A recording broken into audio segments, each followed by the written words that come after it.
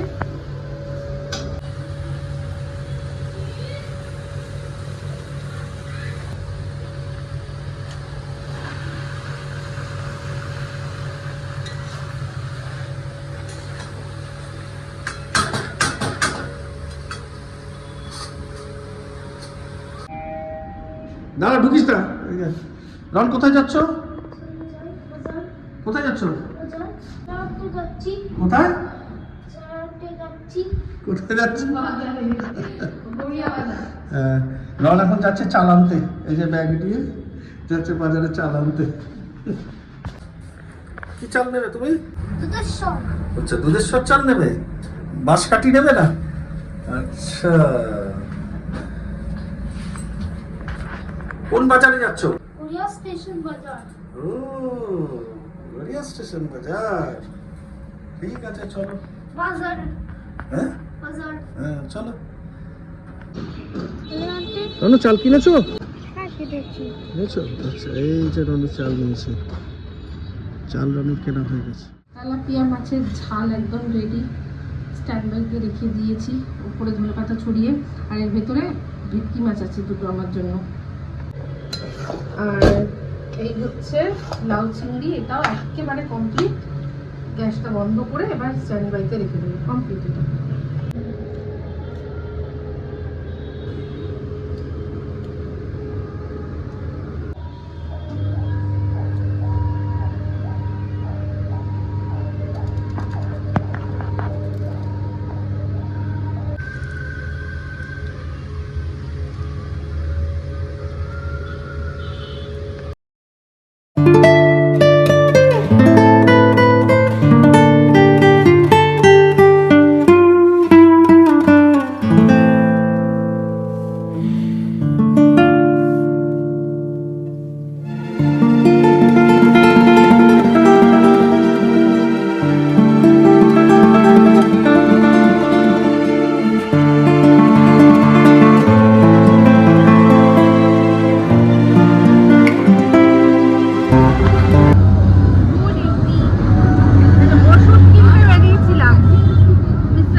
Chicken cock, এগুলো ঝুটিগুলো দেখলে বুঝে যাবে এটাগুলো হচ্ছে কক।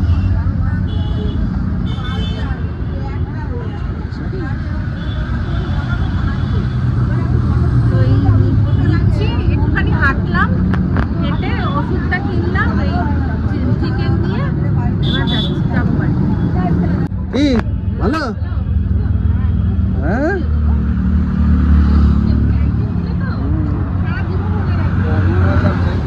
আবার যখন আসবো আবার দেবো।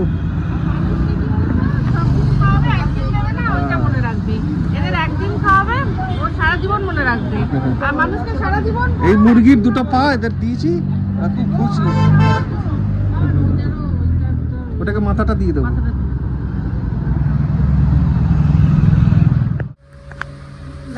রান্না করছি না, কিন্তু রান্নার প্রস্তুতি করে রাখছি কালকের জন্য। এই যে চিকেনটা আনা হয়েছে, চিকেনটাকে ভালো করে ধুলাম, ধুয়ে এবার এটাকে ম্যারিনেশন করে রেখে দেবো। এই যে ডিমের কথা বলছি, এটার ভিতরে ছিল, ঠিক আছে?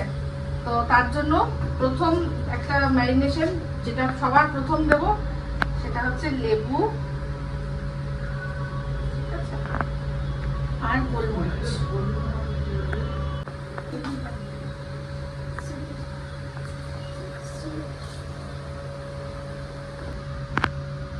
লেবু তো দেখলেন দিয়ে দিলাম, এবার দিচ্ছি গোলমরিচ। এটা মোটামুটি আন্দাজ মতো দিয়ে দিলাম। আচ্ছা, এটার মধ্যে আছে আদা, রসুন আর কাঁচা লঙ্কা। এটা কাঁচা লঙ্কাগুলো একটু লাল, মানে লাল লাল বেশি, তাই জন্য কালারটা এরকম দেখাচ্ছে। ঠিক আছে, দিয়ে দিলাম।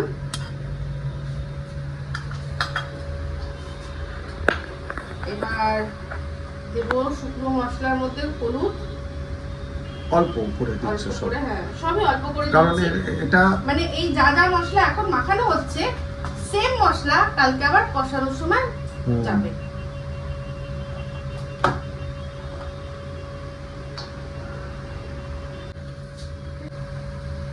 তো এই যে হলুদ আর দিলাম কাশ্মীরি লঙ্কা। এবারে পড়বে এবার পেঁয়াজ। দেবো পেঁয়াজ। এই যে পেঁয়াজ চপ করা, ফাইন চপ। হ্যাঁ, এখানে আমি পুরোটা দেবো না, পুরোটা এখন করছিলাম যখন করেই রেখে দিলাম, ফ্রিজে ঢুকিয়ে রেখে দেবো, পরে ওটা ভাজা হবে। ঠিক আছে, এখন আপাতত এইটা যা দিচ্ছি যথেষ্ট। এবার দিচ্ছি তেল, সর্ষের তেল। ভালো করে আর কি মাখবো, চেপে চেপে ঘষে ঘষে মাখবো। যেটুকু মশলা দেওয়া হয়েছে যাতে মশলাটা সারা রাতে, মানে এটা ওভারনাইট ভেজানো থাকবে, তো যাতে মশলা খুব ভালো করে মাংসের মধ্যে ঢুকে যায়। এবার হাত লাগাতে হয়, একটুখানি নুন দিচ্ছি আমি, যাতে মাংসের মধ্যে নুনটা ঢোকে। হ্যাঁ নুনটার মধ্যে, জাস্ট মাংসর মধ্যে নুনটা ঢুকবে, মাংসর মতো করেই দিচ্ছি। তো ওপরের মশলাগুলো আগে আমি একটু ভালো করে হাত দিয়ে মাখিয়ে নেব, তারপর তলায় মাংসর সাথে মাখাবো। ঠিক আছে, মাংস যারা এরকম ভাবে মাখাবেন তারা একটু সাবধানে মাখাবেন, কারণ কোনো সময় মাংসের হাড় ফাড় যদি লোকে বা আমার অলরেডি ঢুকেছে প্রচন্ড পেন। কখন? আজকে না, অন্য সময়। সেটাই আমি বলছি, তো খুব কষ্ট হয়, সেই কারণে সব ভাবে আরামসে মাখাতে কোনো অসুবিধা নেই। খুব পেন হয় না অ্যাকচুয়ালি, মানে মাসাজ অলওয়েজ সফট হ্যান্ডে করতে হয়। এটার মধ্যে লেগে আছে, হ্যাঁ, দিয়ে দাও। তাহলে এটা waste হবে। এটা এমনি বসিয়ে দিলে এখন খামা হয়ে আচ্ছা, এটা পুরো অনেকটা, চিকেনটা অনেকটা দেশি মুরগির স্টাইল। হ্যাঁ। এটা একটু সময় সাপেক্ষ। সময় সাপেক্ষ। অনেকে যারা বড় পিস করবেন তারা প্রেসারেই করবেন, প্রেসারে করবেন, নাহলে মানে তার বলেই সাথে দিয়েছে, বলে দিল যারা একটু বড় বড় সিদ্ধ মানে হতে হ্যাঁ, time লাগে। যারা জয়েন্ট পিস বা একটু বড় বড় পিস, যারা ছোট ছোট পিস করবেন তারাও একটু কড়াইতে একটু আরামসে একটু স্লো ফ্লেমে একটু আস্তে আস্তে Slow করে cook, স্লো কুক করতে হবে, গ্যাসটাকে আস্তে করে ঢেকে আরামসে করতে হবে। আর যাদের এরকম সুবিধা আছে যে আগের দিন রাতে মাখিয়ে হ্যাঁ, রাখবার, যেন মাটন করে রাখে অনেকে। অনেকে মাটন করে রাখে না, মাটনটাকে এই যে মাখানো হয়ে গেল, এটা অনেকটা সুবিধা হবে, সিদ্ধটা তাড়াতাড়ি হবে। হ্যাঁ, সিদ্ধটা তাড়াতাড়ি হবে, মশলাগুলো ওর মধ্যে ভালো করে যাবে। পরে কালকে আর কি জাস্ট মশলা আর যেসব মশলাগুলো আছে সেগুলো ভালো করে কষিয়ে মাংস দিয়ে স্লো কুক করলেই হয়ে যাবে। সেটা রেখে দিয়ে এবার আমি, তো এই যে মাংসটা আজকে মাখামাখি হলো, এই মাখামাখির ফলাফলটা কি হবে সেটা জানার জন্য তো কালকে অবধি অপেক্ষা করতে হবে। তো কালকে না হয় একটা নতুন ব্লগ শুরু করবো, সানডে স্পেশাল। হ্যাঁ, সানডে স্পেশাল। তো আজকে বরং এই ব্লগটা এখানেই এন্ড করছি। যদি ভালো লাগে তাহলে লাইক, শেয়ার, কমেন্ট করতে ভুলবেন না। যারা চ্যানেলটা সাবস্ক্রাইব করেননি তারা সাবস্ক্রাইব করে নেবেন। সবাই ভালো থাকবেন, সুস্থ থাকবেন। আবার আসছে খুব শীঘ্রই এক নতুন ব্লগ নিয়ে। চলতে হ্যাঁ ফ্রেন্ডস, তো আমি याद रखना।